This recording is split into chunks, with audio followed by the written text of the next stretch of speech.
At a crowded party, someone stands by the window. Not lonely, not lost, just observing. Their eyes take in every detail, their mind a quiet storm of thoughts. They don't speak much, yet they notice everything. But in a world that praises the loudest voice in the room, silence is often misunderstood. People call them shy, distant, or even arrogant, without realizing the depth beneath the calm. What if quietness isn't emptiness, but focus? What if behind every soft-spoken person lies a universe of reflection, creativity, and strength? In this video, we'll explore the psychology of the quiet person, the science behind introversion, the difference between being quiet and being shy, and the hidden power that lives inside silence. Because quiet isn't a flaw, it's a different kind of brilliance.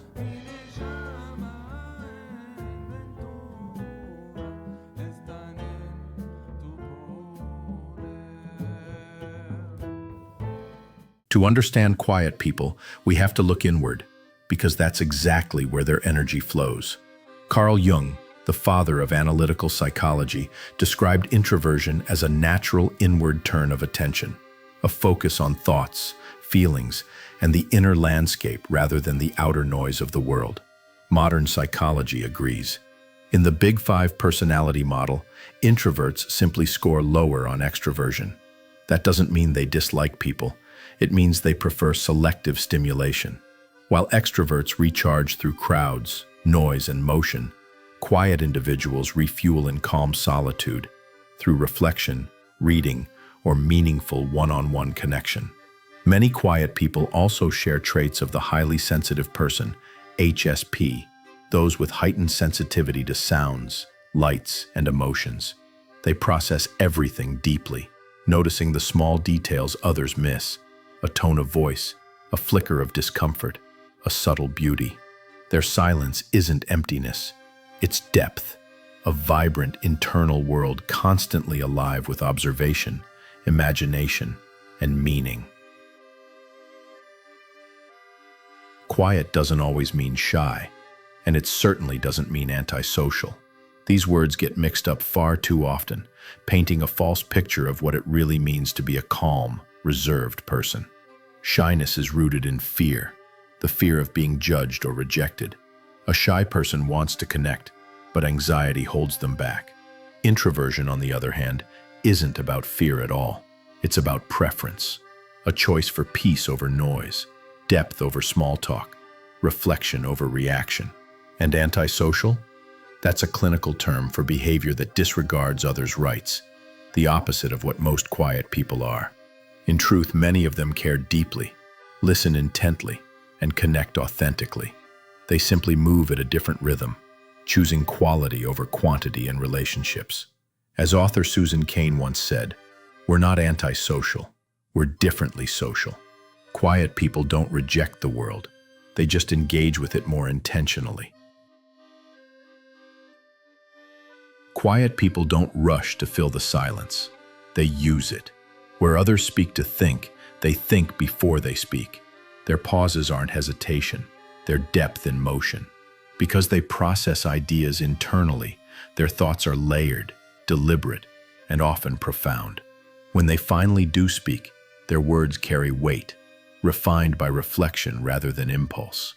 As author Susan Cain notes, introverts are thinkers in a world that can't stop talking.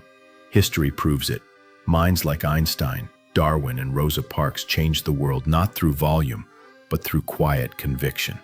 They listened longer, thought deeper, and saw connections others missed.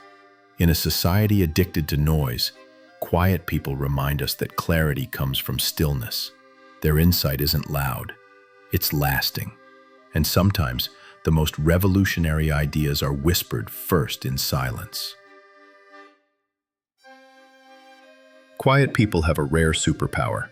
They listen to understand, not just to reply.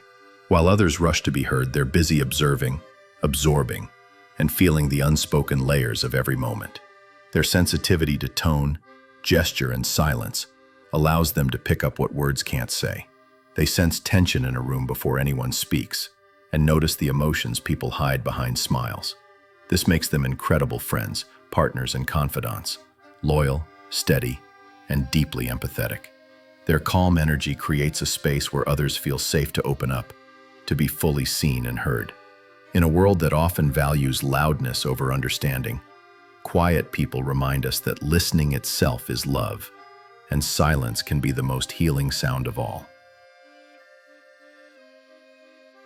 Quiet minds are creative laboratories, turning solitude into sparks of genius. Where others see loneliness, they see possibility, because in stillness, imagination finally has space to speak. History is filled with examples. Einstein conceived the theory of relativity during long walks alone. Charles Darwin developed evolution's framework in silent reflection. J.K. Rowling dreamed up Hogwarts on a quiet train ride. When the world gets loud, quiet people retreat, not to escape, but to listen inward. They dive deep into ideas, patterns, and possibilities, weaving new worlds from thought itself.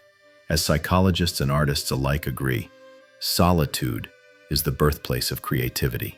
It's where invention meets introspection, where the quiet mind paints, writes, and builds what the noisy world can't imagine.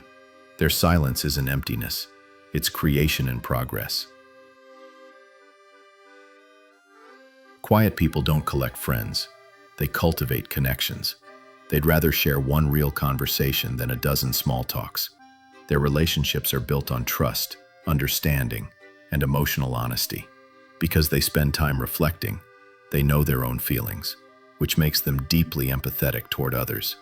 They notice small details, a tone change, a sigh, a glance, and respond with care. Their high sensitivity gives them a heightened appreciation for beauty, subtlety, and emotion.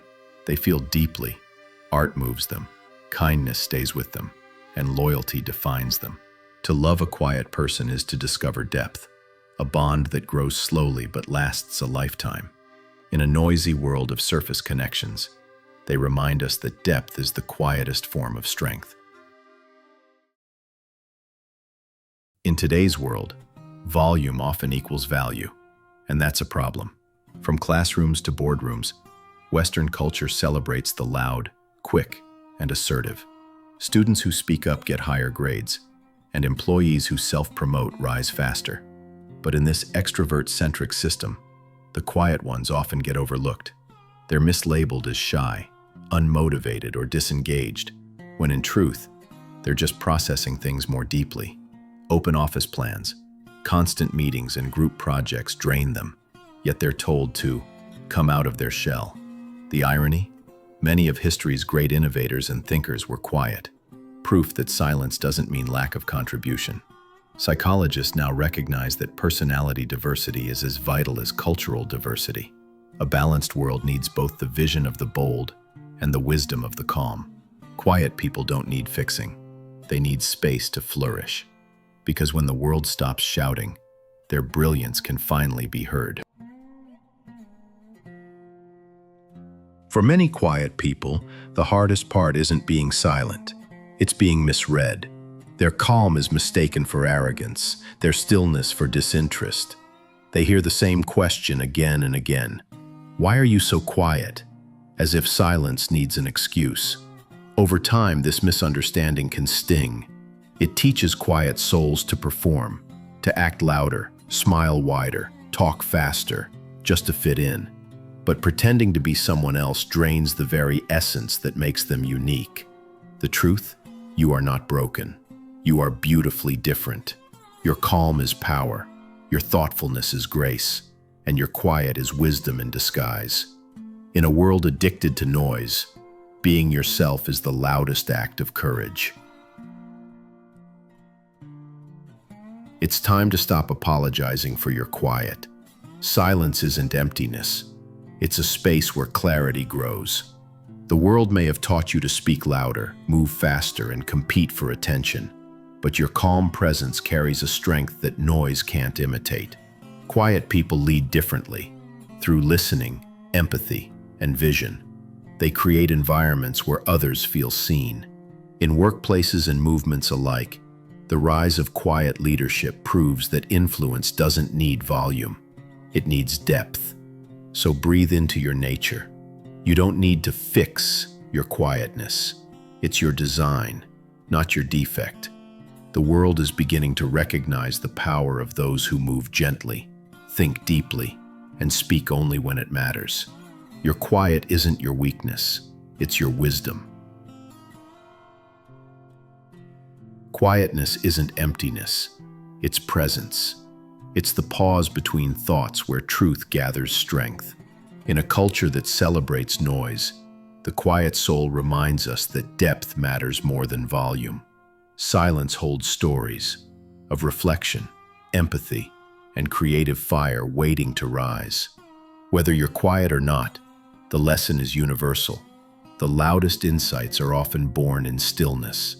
When we slow down enough to listen, to ourselves, to others, to life, we rediscover meaning.